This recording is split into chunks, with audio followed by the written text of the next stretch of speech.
والا بنا دے۔ وآخر دعوانا ان الحمدللہ رب العالمین۔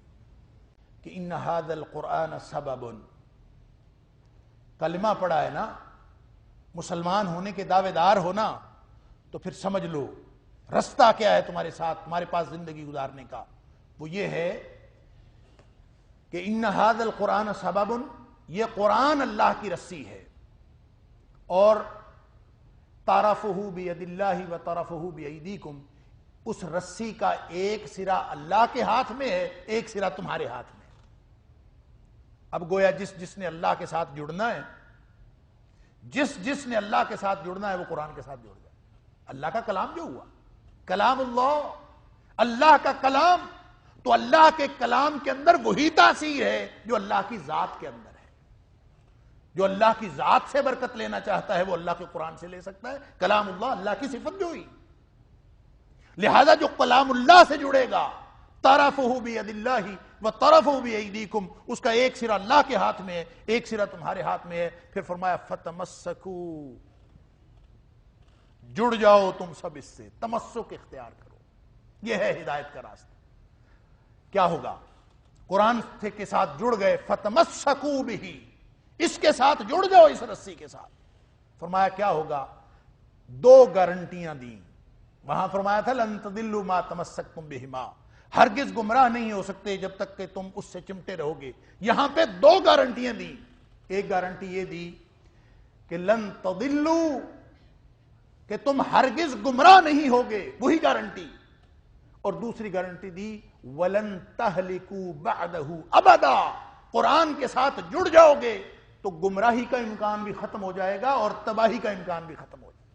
نہ کبھی گمراہ ہوگے، نہ کبھی تباہ و برباد ہوگے۔ یہ قرآن کے ساتھ جڑنے سے یہ سب کچھ ملتا ہے۔ تمسک بالقرآن وہ پری ریکوزٹس میں سے ایک آخری پری ریکوزٹ ہے، جو قرآن کے ساتھ جڑ جائے، اللہ اکبر، نبی کریم صلی اللہ علیہ وسلم اس کو گمراہی کے امکان سے بچنے کی اور تباہی کے امکان سے بچنے کی گارنٹی عنایت فرما رہے ہیں۔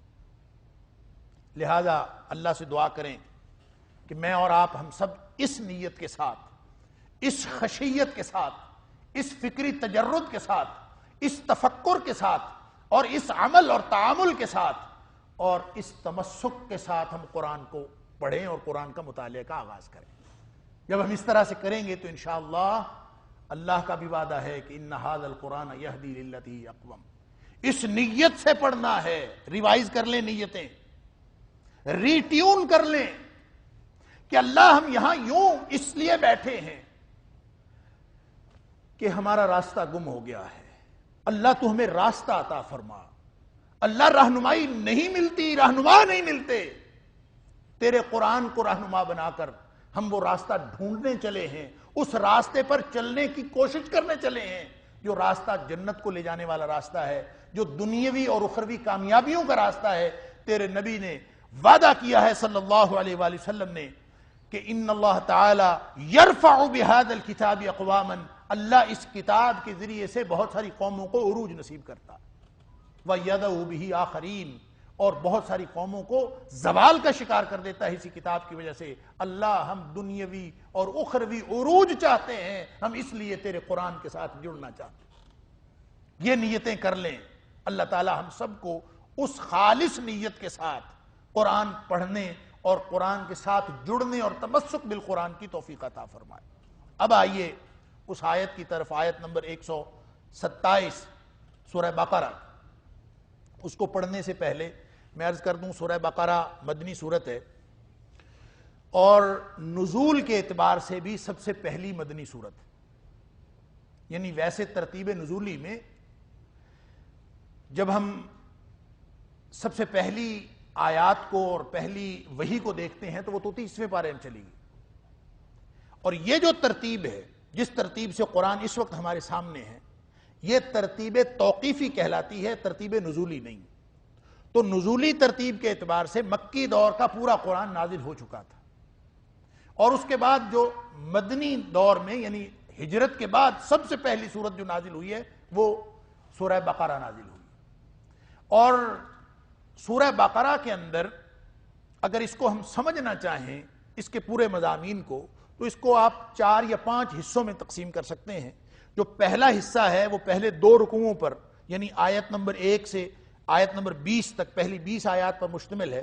اس میں اللہ تعالیٰ نے وہ اصولی بات کی ہے اور پوری قرآن کی دعوت کا خلاصہ بتا دیا ہے کہ جب اللہ کا قرآن لوگوں کے اوپر نازل ہوا اور لوگ اس کو سنتے ہیں، اور اللہ کی ہدایت جب کبھی نازل ہوئی اور اس وقت رسپانس کے اعتبار سے اور اس کے رد عمل کے اعتبار سے اس قرآن کے یا اللہ تعالیٰ کی ہدایت کی یا وحی الہی کی پیروی کرنے یا نہ کرنے کے اعتبار سے لوگوں کے 3 گروہ بنتے ہیں. ایک وہ ہیں جو بغیر کسی سوچے سمجھے، بغیر کسی حیل و حجت کے، وہ اللہ کے قرآن کو یا وحی الہی کو وہ ویسے کے ویسے مان لیتے ہیں. جو اللہ نے فرمایا وہ صحیح ہے، جو نبی کریم صلی اللہ علیہ وسلم نے فرمایا وہ صحیح ہے، اور وہ دل میں یہ نیت رکھتے ہیں ھدی للمتقین. وہ متقی ہوتے ہیں. متقی کیوں ہوتے ہیں؟ کہ ہر وقت ان کے دل میں یہ تڑپ ہوتی ہے کہ میں اللہ کی ناراضگی سے بچنا چاہتا ہوں اور میں اللہ کی رضامندی حاصل کرنا چاہتا ہوں. یہی چاہتے ہیں نا ہم سب. ہم اللہ کی ناراضگی کا کوئی عمل نہیں کرنا چاہتے. دل میں اگر یہ تڑپ ہو کہ اللہ کوئی چھوٹے سے چھوٹا کام مجھ سے سرزد نہ ہو جائے جو تیری ناراضگی کا باعث بن سکتا ہے، اور کوئی چھوٹے سے چھوٹا کام ایسا ہونے سے رہ نہ جائے جو تیری رضامندی کا سبب بن سکتا ہے، اگر یہ تڑپ دل میں موجود ہے تو ہم متقی ہیں انشاءاللہ. اور اگر ہم متقی ہیں تو وعدہ ہے کہ ھدی للمتقین پہلا گروہ وہی ہے جو جب اس کو کہا جائے نمازیں پڑھو تو وہ نمازیں پڑھتا ہے، جب اس کو کہا جائے کہ زکوٰۃ دو تو وہ زکوٰۃ دیتا ہے، جب اس کو ایمان کی تفصیل بتائی جائے تو وہ ایمان لے آتا ہے. یہ ساری خصوصیات بتانے کے بعد فرمایا کہ یہ ہیں ہدایت پر، اولئک علی ھدی من ربہم واولئک هم المفلحون. یہ کامیاب لوگوں کا گروہ یہ ہے. دوسرا گروہ وہ ہے جنہوں نے نہیں مانا، کافرین، وَلَهُمْ عَذَابٌ عَظِيمٌ، ان کے لیے دردناک عذاب ہے. اور تیسرا گروہ وہ ہے جنہوں نے کہا یہ کہ مان لیا، وَمَا هُمْ بِمُؤْمِنِينَ، حالانکہ مانا نہیں. ظاہراً کہا مانا ہے، حقیقت میں نہیں مانا. فرمایا یہ ہے منافقین. اور منافقین کہاں ہیں؟ ان المنافقین فی الدرک الاسفل من النار. بنیادی طور پر تو نہ یہ ماننے والوں میں ہے نہ یہ نہ ماننے والوں میں ہے. لا الہ ہؤلاء ولا الہ ہؤلاء، دونوں طرف نہیں ہے، لیکن ان کا انجام کافروں سے بھی بدتر ہے. ان المنافقین فی الدرک الاسفل من النار. اللہ تعالیٰ موفق. تو ٹوٹل 3 گروہ ہیں. پہلے 2 رکوعوں کے اندر یہ بتا دیا.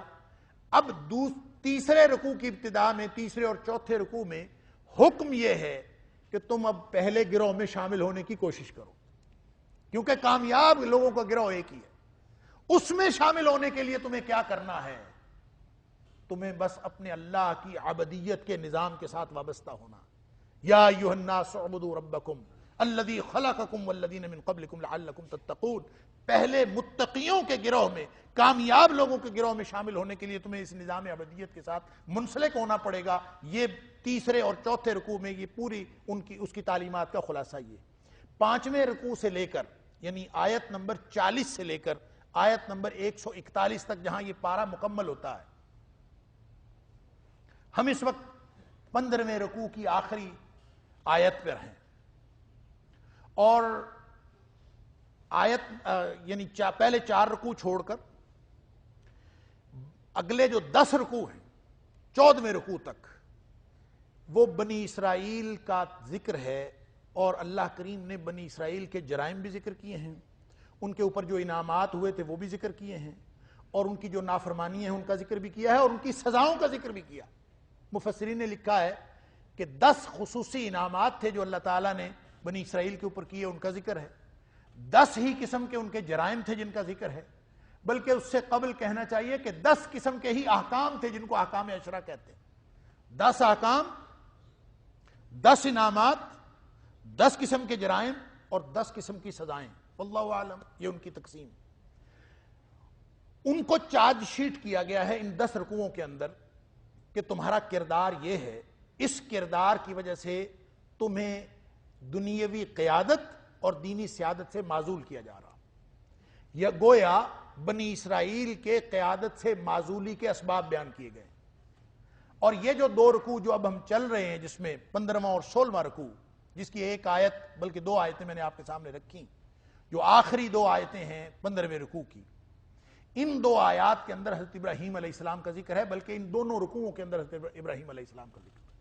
ابراہیم علیہ السلام کا ذکر یہاں پہ اس لیے فرمایا کہ بنی اسماعیل ہوں یا بنی اسرائیل ہوں، یعنی جو مشرکین مکہ تھے قریش، وہ بنی اسماعیل میں سے تھے، اور یہودی اور عیسائی بنی اسرائیل میں سے تھے. تو بنی اسرائیل ہوں جن کو یعنی چارج شیٹ کیا گیا ہے خصوصی طور پر یہودیوں کو، تو بنی اسرائیل ہوں جن کا ذکر 10 رکوعوں کے اندر آیا، یا پھر وہ مشرکین مکہ جو بنی اسماعیل میں سے ہیں وہ ہوں. تینوں گروہ دعویٰ یہ رکھتے تھے کہ ہم ابراہیم علیہ السلام کی ملت پر ہیں، اس لیے ابراہیم علیہ السلام کا خصوصی طور پر یہاں پہ ذکر فرمایا. نسلاً ان کی جو وابستگی تھی وہ بنی اسماعیل کی بھی حضرت ابراہیم علیہ السلام سے تھی، بنی اسرائیل کی بھی حضرت ابراہیم علیہ السلام سے تھی، کیونکہ ابراہیم علیہ السلام کے 2 صاحبزادے اسحاق علیہ السلام اور اسماعیل علیہ السلام. اسحاق علیہ السلام کے بیٹے یعقوب علیہ السلام، یعقوب علیہ السلام کے آگے 12 بیٹے تھے، جن 12 بیٹوں میں سے ایک یہودا تھا جس کی طرف نسبت کر کے یہودی اپنے آپ کو یہودی کہتے. تو حضرت یعقوب علیہ السلام کا لقب تھا اسرائیل، لہذا جتنی اولاد ہوئی حضرت اسحاق علیہ السلام کی حضرت یعقوب کے ذریعے سے، وہ ساری کی ساری بنی اسرائیل کہلائی. انہی میں حضرت موسیٰ علیہ السلام تشریف لائے ہیں، انہی میں حضرت عیسیٰ علیہ السلام تشریف لائے ہیں، بلکہ سینکڑوں انبیاء حضرت یعقوب علیہ السلام کے بعد آئے ہیں، وہ سارے کے سارے بنی اسرائیل کے انبیاء. بنی اسماعیل میں کوئی نبی نہیں آیا حضرت اسماعیل علیہ السلام کے بعد، صرف نبی اقدس علیہ السلام آپ تشریف لائے ہیں، اور اس سے پہلے کوئی نبی حضرت اسماعیل علیہ السلام سے لے کر نبی اکرم صلی اللہ علیہ وسلم کے درمیان میں کوئی نبی نہیں. اب وہ بنی اسرائیل جو ہیں وہ نسلاً تعلق رکھتے تھے، اس لیے وہ کہتے تھے نحن ابناء اللہ و احباؤہ، ہم اللہ کے بیٹے ہیں، ہم اللہ کے پسندیدہ ہیں. اس ظام میں مبتلا تھے کہ ہم نسلی طور پر بھی انبیاء کی اولاد ہیں، اور پھر سینکڑوں انبیاء ہمارے اجداد کے اندر آئے ہیں. ان کو ایک تو یہ ظام تھا، یہ گمان تھا، اس وجہ سے ہم باقی مخلوقات سے بہتر لوگ، اسی وجہ سے وہ کامیابی کا دعویٰ بھی کرتے تھے. اسی وجہ سے وہ یہ بھی کہتے تھے کہ ہم اگر جہنم میں اول تو جائیں گے نہیں، اگر جائیں گے بھی، جس کا ذکر اللہ کریم نے کیا ہے، پیچھے سارا تذکرہ آ چکا، لن تمسنا النار الا ایاما معدودات، اول تو ہم جہنم میں جائیں گے نہیں، اگر جائیں گے بھی تو چند دن کے لیے جائیں گے. اللہ اکبر. اللہ تعالیٰ نے ان کے اس ساری غلط فہمیوں کا جواب دیا ہے، اور ان کے ساری کی ساری جتنی ان کی چوریاں تھیں وہ لوگوں کے سامنے رکھی ہیں کہ اصل میں یہ فکر کے بھی چور ہیں، عمل کے بھی چور ہیں. پھر خاص طور پہ جو ان کی نسبت تھی حضرت ابراہیم علیہ السلام کے ساتھ، اور وہ جو نسبت کا دعویٰ کرتے تھے، اس دعوے کا پول کھولا ہے اللہ کریم نے ان 2 رکوعوں کے اندر. ابراہیم علیہ السلام کا ذکر کیا کہ بلا شبہ ابراہیم علیہ السلام بہت اللہ کے ہاں برگزیدہ ہستی ہیں، وہ مصطفیٰ ہیں، وہ مجتبیٰ ہیں، وہ جد الانبیاء ہیں، اور ان کو اللہ تعالیٰ نے چنا ہے. لیکن وہ ایسے نہیں چنا. یہ اس رکوع میں جو ہم اس وقت پڑھ رہے ہیں، جس کا مطالعہ ہو رہا ہے، اس میں اللہ کریم فرماتے ہیں کہ ابراہیم علیہ السلام کسی نسلی تفوق کی وجہ سے، کسی نسلی برتری کی وجہ سے وہ جد الانبیاء نہیں ہیں، یا امام انسانیت کسی نسلی وابستگی کی وجہ سے نہیں، بلکہ وہ کس وجہ سے ہیں؟ فرمایا امتحانات کیے تھے اللہ نے. وَإِذِ ابْتَلَىٰ إِبْرَاهِيمَ رَبُّهُ بِكَلِمَاتٍ، بہت ساری باتوں میں آزمایا تھا. فَأَتَمَّهُنَّ، ساری باتیں پوری کی تھی ابراہیم علیہ السلام نے. پھر جا کے قَالَ إِنِّي جَاعِلُكَ لِلنَّاسِ إِمَامًا، پھر امامت انسانیت ملی تھی، بیٹھے بٹھائے نہیں ملی. اس طرح نہیں ہے کہ تم کچھ بھی نہ کرو اور پھر بھی تم کہو کہ ہم جد الانبیاء حضرت ابراہیم علیہ السلام کے ساتھ نسبت رکھتے ہیں، لہذا نحن ابناء اللہ و احباؤہ. تمہارا ان کے ساتھ کوئی تعلق نہیں ہے. جس وجہ سے حضرت ابراہیم علیہ السلام کو ملی تھی وہ امامت، انہوں نے تو اسی وقت کہا تھا قال ومن ذریتی، اگر تم ان کی ذریت ہو تو سنو، تم نے حضرت ابراہیم علیہ السلام نے اسی وقت تمہارے لیے مانگا تھا، تو اللہ تعالیٰ نے فرما دیا تھا لا ینال عہد الظالمین، جو کردار کے اعتبار سے ظالم ہوگا اس کے لیے میرا وعدہ نہیں ہے. تم ظالم بنے ہو اولاد ہونے کے باوجود، تم اس قیادت اور سیادت سے اور اس سعادت سے تم محروم ہو رہے ہو، اس لیے کہ تمہارا کردار وہ نہیں۔ باپ کا سبق اگر بیٹے کو نازبر ہو تو پھر پسر قابل میراث پدر کیوں کر ہو۔ جو اس کردار کا حامل نہیں ہے، وہ چاہے نوح علیہ السلام کا حقیقی بیٹا ہو، وہ کہتے ہیں انہو من اہلی، اللہ میرا بیٹا ہے۔ فرمایا انہو لیس من اہلک، تیرا بیٹا نہیں ہے۔ کیا نوح علیہ السلام کے بیٹے نہیں تھے؟ بیٹے تھے، لیکن اللہ تعالیٰ نے وجہ بتائی انہو عمل غیر صالح، بیٹا کردار سے بنتا ہے، خون سے نہیں بنتا۔ انہو عمل غیر صالح، اس کا عمل ہی وہ نہیں ہے، اس نے عمل پیش نہیں کیا، لہذا وہ اب تیرا بیٹا ہونے کا حقدار نہیں ہے، تیرا بیٹا کہلانے کا حقدار نہیں ہے۔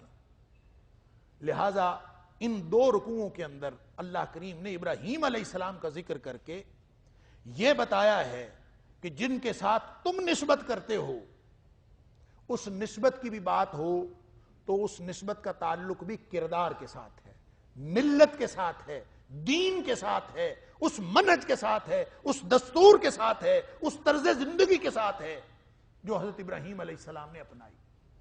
لہذا اگر تم ابراہیم علیہ السلام کے ساتھ ان کی ملت پر ہونے کا دعویٰ کرتے ہو تو پھر تمہارے اندر وہ خصوصیات ہونی چاہیے جو ابراہیم علیہ السلام کے ساتھ تھی۔ اور ابراہیم علیہ السلام کیا تھے، ان کی تاریخ بتاتے ہوئے ایک بات یہاں پہ یہ ارشاد فرمائی ہے جو میں نے آیت شروع میں تلاوت کی، جہاں سے ہمارے آج کے سبق کا آغاز ہو رہا ہے کہ وَإِذْ يَرْفَعُ إِبْرَاهِيمُ الْقَوَاعِدَ، جب ابراہیم علیہ السلام بنیادیں اٹھا رہے تھے۔ وَإِذْ يَرْفَعُ إِبْرَاهِيمُ الْقَوَاعِدَ مِنَ الْبَيْتِ وَإِسْمَعِيلُ، ابراہیم علیہ السلام اور اسماعیل علیہ السلام دونوں باپ بیٹا، یہاں پہ اسحاق علیہ السلام کا ذکر نہیں ہے اور یعقوب علیہ السلام کا ذکر بھی نہیں۔ اس پر بھی ایک عجیب بحث ہے کہ بعض لوگوں کا خیال ہے کہ حضرت ابراہیم علیہ السلام کا انتقال ہو جانے کے بعد یعقوب علیہ السلام وہ پیدا ہوئے تھے جو پوتے تھے حضرت ابراہیم علیہ السلام، لیکن یہ بات قرآن کے آگے جو آیات آتی ہیں وہ بتاتی ہیں کہ ایسا نہیں ہوا، بلکہ یعقوب علیہ السلام بھی موجود تھے۔ آپ حضرت ابراہیم علیہ السلام کی موجودگی میں ہی حضرت یعقوب علیہ السلام کی ولادت ہو چکی تھی، ہو سکتا۔ اور دوسری بات یہ ہے کہ حضرت یعقوب علیہ السلام ان کا بھی ایک کردار ہے اور وہ بھی وہی کردار ہے جو حضرت ابراہیم علیہ السلام کا کردار ہے، لیکن چونکہ یہاں بنی اسرائیل کی برتری کے دعوے کو غلط ثابت کرنا مقصود ہے، لہذا یعقوب علیہ السلام کا ذکر بھی نہیں، اسحاق علیہ السلام کا ذکر بھی نہیں۔ بتایا یہ جا رہا ہے کہ اس وقت کو یاد کرو، یہ جو کعبۃ اللہ ہے، جو مرکز انسانیت ہے، جو امام انسانیت نے آ کے تعمیر فرمایا، اس امام انسانیت جب مرکز انسانیت تعمیر فرما رہے تھے تو ساتھ اسحاق علیہ السلام تھے کہ اسماعیل علیہ السلام؟ وَإِذْ يَرْفَعُ إِبْرَاهِيمُ الْقَوَاعِدَ مِنَ الْبَيْتِ وَإِسْمَعِيلُ، دونوں کعبے کی بنیادیں اٹھا رہے تھے۔ البیت سے مراد اللہ کا گھر، اور اللہ کا گھر کون سا؟ لَلَّذِي بِبَكَّةَ، سورہ آل عمران میں فرمایا إِنَّ أَوَّلَ بَيْتٍ وُضِعَ لِلنَّاسِ لَلَّذِي بِبَكَّةَ، جو مکہ میں ہے یہی سب سے پہلا گھر ہے اللہ کا۔ اب بات یہ ہے یہاں پہ ایک سمجھنے والی کہ ابن عباس رضی اللہ تعالی عنہ نے، ان کا ایک قول ہے جو علامہ ابن کثیر رحمہ اللہ نے اور دیگر مفسرین نقل کیا ہے کہ ابراہیم علیہ السلام نے جب بنیادیں اٹھائی تھیں، القواعد، قعود کا مطلب ہوتا ہے بیٹھنا، جلوس کا مطلب ہی بیٹھنا ہوتا، بنیادی طور پر جو لفظ ہے، اور اس میں مفسرین نے اور اہل لغت نے فرق کیا ہے کہ اگر کوئی شخص بیٹھا ہوا، اگر کوئی شخص لیٹا ہوا یا پہلو کے پل بیٹھا ہوا سیدھا ہو کے بیٹھ جائے اس کو جلوس کہتے ہیں، اور اگر کوئی شخص کھڑا ہوا ہو اور وہ بیٹھ جائے تو اس کو قعود کہتے ہیں۔ اور دوسرا اس میں فرق یہ ہے کہ جلوس کے اندر استقلال نہیں پایا جاتا، بلکہ جلوس سے زیادہ قعود کے اندر استقلال، دیر اور ٹھہراؤ اور استقامت پائی جاتی۔ اسی وجہ سے القاعدہ جو جس کی جمع ہے القواعد. القاعدہ اس بیٹھی ہوئی چیز کو کہتے ہیں جو کسی بھی چیز کی بنیاد بنتی. لہذا جب ابراہیم علیہ السلام اٹھا رہے ہیں تو یہ نہیں فرمایا کہ وہ دیواریں اٹھا رہے تھے، یہ نہیں فرمایا، بلکہ فرمایا القواعد من البیت، بنیادیں اٹھا رہے تھے. لہذا ابن عباس رضی اللہ تعالیٰ عنہ کا تو فرمان ہے کہ بنیادیں پہلے سے تھیں، ابراہیم علیہ السلام نے ان بنیادوں کو اٹھایا. یہاں سے یہ سوال اٹھتا ہے کہ کعبۃ اللہ کو سب سے پہلے کس نے تعمیر کیا تھا؟ قرآن نے تو کہیں کوئی ذکر نہیں فرمایا کہ ابراہیم علیہ السلام اور اسماعیل علیہ السلام کے علاوہ کسی نے اس کو تعمیر کیا تھا، لیکن ذکر یہ نہیں کیا کہ انہوں نے ابتدا سے اس کو لیا. القواعد یرفع القواعد، یرفع القواعد، کہ وہ تو اٹھاتے تھے ان. یہ وقفہ کرنا ہے.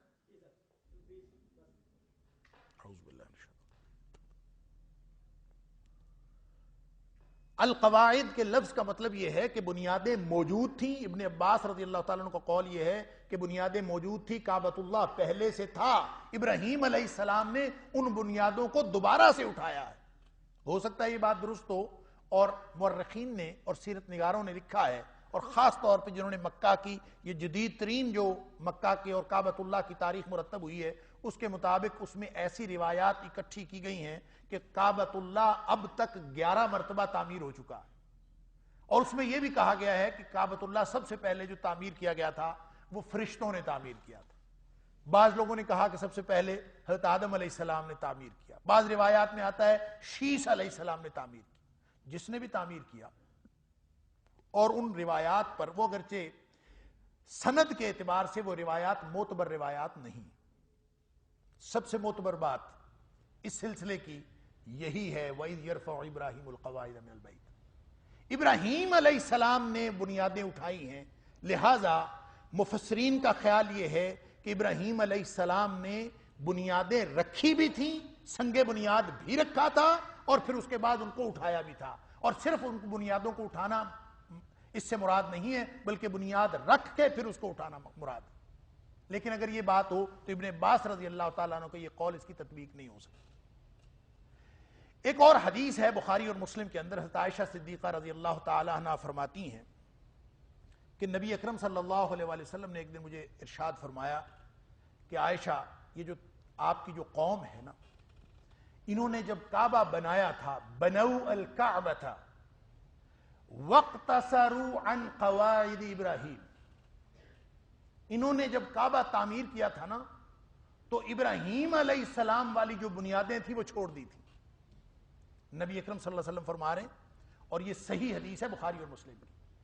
عائشہ صدیقہ رضی اللہ تعالیٰ عنہ فرماتی ہیں کہ نبی کریم صلی اللہ علیہ وآلہ وسلم فرما رہے ہیں کہ وہ بنیادیں جو ابراہیم علیہ السلام والی بنیادیں تھیں وہ انہوں نے چھوڑ دی تھیں جب تمہاری قوم نے یعنی قریش نے جب اس کو تعمیر کیا تھا. اور یہ اس وقت کی بات ہے جب نبی اکرم صلی اللہ علیہ وآلہ وسلم اپنی عمر مبارک کے 35ویں برس میں تھے. اور یہ تاریخ کی کتابوں اور سیرت کی کتابوں میں لکھا ہے کہ انہوں نے جب کعبۃ اللہ کو تعمیر کیا تھا تو ان کے حلال کمائی کے پیسے کم پڑ گئے تھے، لہٰذا انہوں نے اتنا تعمیر کر دیا جتنے ان کے پاس پیسے تھے. باقی کا جو حصہ تھا اس کو انہوں نے ویسے کھلا چھوڑ دیا. اور آج کل جس کو حتیم ہم کہتے ہیں، یہ جو گول سی دیوار بنی ہوئی ہے، اصل میں یہ بھی کعبہ کا حصہ تھا. اس وقت جب انہوں نے اس کو تعمیر کیا تھا، وہ روایتیں جب ہم پڑھتے ہیں تو اس میں ایک بڑی دلچسپ روایت ہے. وہ یہ کہ جب انہوں نے کعبہ کی ان دیواروں کو گرانا شروع کیا تعمیر نو کے لیے، پہلے تو یہ ڈرتے تھے. ہر دور میں یہ خیال بھی رہا ہے ان کو کہ اگر کعبۃ اللہ کے پتھر گرائیں گے تو کہیں عذاب نہ آ جائے، لہذا ڈرتے ڈرتے اس کو گرانا شروع کیا. ایک پتھر گرایا، آہستہ آہستہ گرا کے انہوں نے جب بنیادوں تک پہنچے تو روایات میں آتا ہے کہ نیچے سبز پتھروں کی بنیادیں تھیں. ان سبز پتھروں کی بنیادوں میں ایک شخص نے کدال ڈالی درمیان میں، اور کدال ڈال کے ان پتھروں کو، دو پتھروں کو جدا کرنا چاہا. تو جب اس کو پورا زور لگا کے ہلایا گیا تو مکہ کی ساری زمین ہلنے لگی. سمجھ گئے کہ ان بنیادوں کو ہلایا نہیں جا سکتا. گویا نبی اکرم صلی اللہ علیہ وآلہ وسلم جن کو قواعد ابراہیم فرما رہے ہیں وہ وہی قواعد ابراہیم ہیں. لہٰذا انہوں نے انہی بنیادوں کے اوپر کعبۃ اللہ کی دیواریں اٹھائیں اور اس کو مکمل کر دیا اور حتیم کا جو وہ کھلا چھوڑ دیا۔ ابن عمر رضی اللہ تعالیٰ عنہ فرماتے ہیں، حضرت عائشہ صدیقہ رضی اللہ تعالیٰ عنہ والی حدیث سننے کے بعد وہ فرماتے ہیں اب میں سمجھا کہ نبی اکرم صلی اللہ علیہ وآلہ وسلم طواف کے دوران رکن یمانی کو بھی ہاتھ لگاتے تھے، حجر اسود کا بھی بوسہ دیتے تھے، لیکن اس کے علاوہ باقی دونوں کونوں کو ہاتھ نہیں لگاتے تھے، ان کا بوسہ نہیں دیتے تھے، اس لیے کہ وہ کونے اصل میں کونے ہیں ہی نہیں۔ وہ اگر قواعد ابراہیم پر ہوتے تو نبی اکرم صلی اللہ علیہ وسلم ان کو بھی بوسہ دیتے، تو رکن یمانی کو چھوتے تھے اور حجر اسود کو چومتے تھے، تو یہ اس کا مطلب یہ ہے کہ وہ باقی دونوں کونے بھی اگر ابراہیم علیہ السلام کی بنیادوں کی قائم کی ہوئی بنیادوں پر ہوتے تو نبی اکرم صلی اللہ علیہ وسلم ان کو بھی چومتے۔ یہ ابن عمر رضی اللہ تعالیٰ عنہ کا اجتہاد ہے، اور یہ بھی بخاری شریف میں امام بخاری نے نقل کیا۔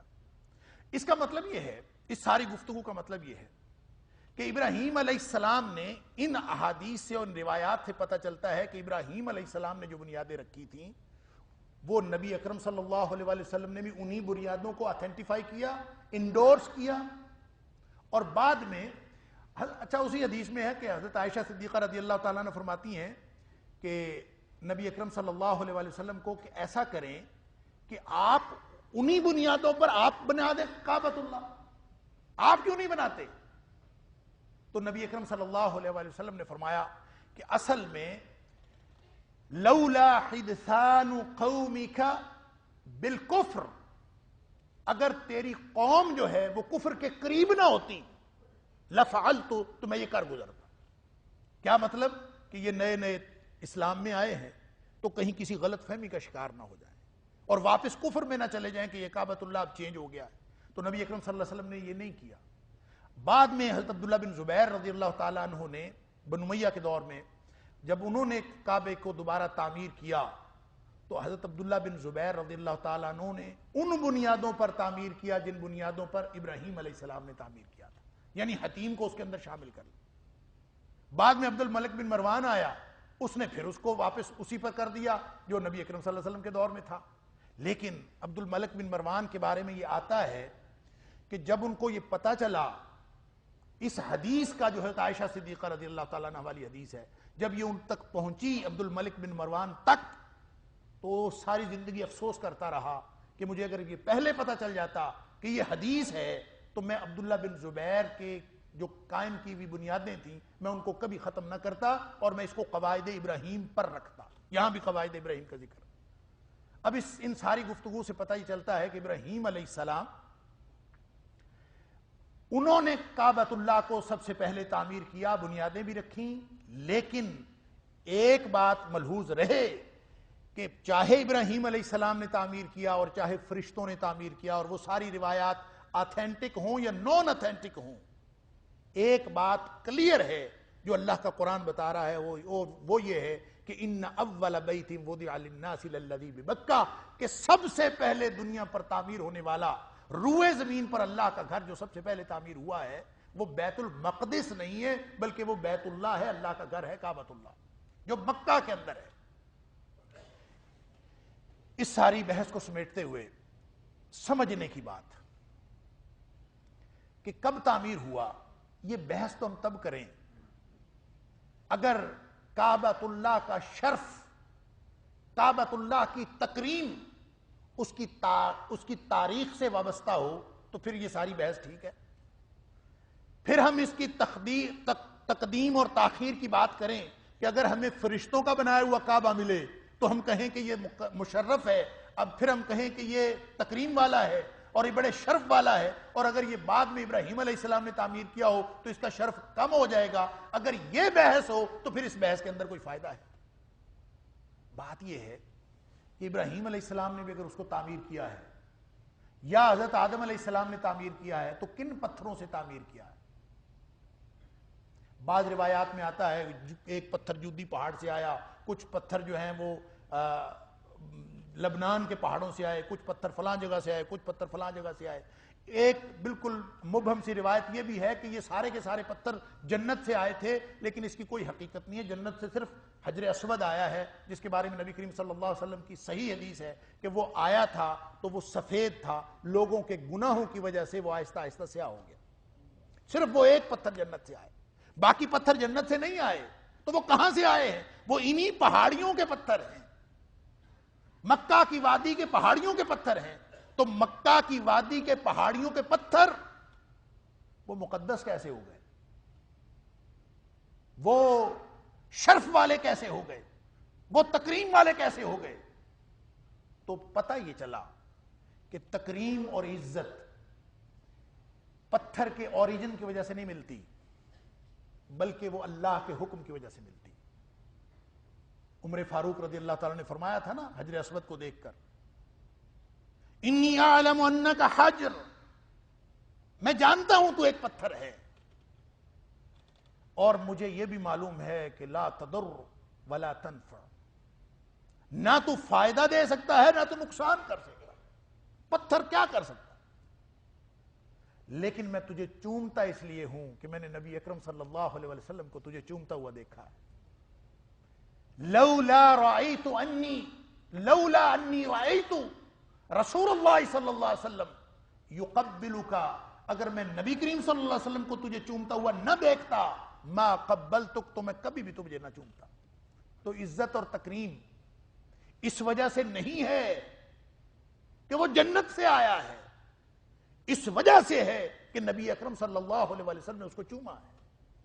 لہذا کعبۃ اللہ، وہ کعبہ کی وادیوں کے پتھروں سے بنا ہو، وہ بنیادیں ابراہیم علیہ السلام نے اٹھائی ہو، وہ 11 مرتبہ تعمیر ہوا ہو، وہ کہیں سے بھی بنا ہو، اس گھر کو اللہ نے شرف عطا فرما دیا ہے. وہ شرف اس وجہ سے نہیں ہے کہ پتھر کہاں سے آیا یا بنیادیں کس نے اٹھائیں، وہ شرف اس لیے ہے کہ اللہ کریم نے اس گھر کو اپنا گھر فرمایا ہے اور اس کو شرف اور تکریم عطا فرمایا. یہ ہے بات اصل میں سمجھنے کی. لہذا بنی اسرائیل کو اور بنی اسماعیل کو، قریشیوں کو بھی اور بنی اسرائیلیوں کو بھی، عیسائیوں اور یہودیوں کو بھی سمجھایا یہ جا رہا ہے کہ اس وقت کو یاد کرو جب ابراہیم علیہ السلام، یہ جو مرکز انسانیت ہے یہ بھی تعمیر کردہ ہے. تو اسماعیل علیہ السلام اور ابراہیم علیہ السلام کا تعمیر کردہ ہے، اور ان دونوں نے تعمیر کیا. گویا آج یہاں پہ جو کچھ ہو رہا ہے اگر ابراہیم علیہ السلام کی ملت کے مطابق نہیں ہے تو اس کی کوئی حیثیت نہیں. پھر آگے جا کے بتایا کہ ابراہیم علیہ السلام کی اور اسماعیل علیہ السلام کی ملت اصل میں کیا ہے.